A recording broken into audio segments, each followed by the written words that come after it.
The Christian proverb is that man's extremity is God's opportunity. And so people, in other words, have to get desperate. Imagine the idea that the moment you were born, you were kicked off the edge of a precipice, and you were falling.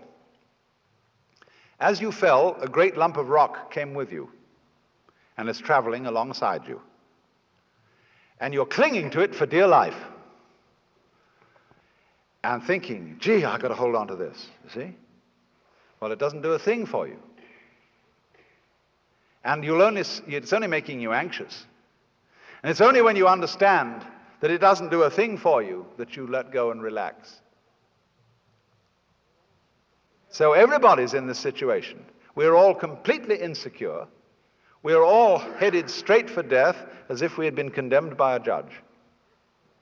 And yet here we are all clinging on to things. And we have all sorts of alibis for doing this. We say, well, I have responsibilities for my dependents and I've got to cling on. But all you're doing is you're teaching your dependents to cling the same way as you are.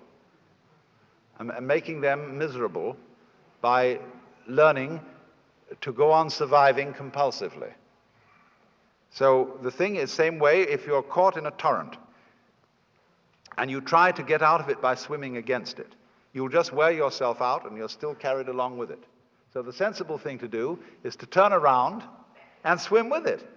And if you want to get out of it, swim towards the edge. But go with it. Same way when you're sailing. Always keep the wind in your sails. If you want to go against the wind, tack. But use the wind. So it's this way, you know. We're all in this great stream of change, which we call life. We are the stream.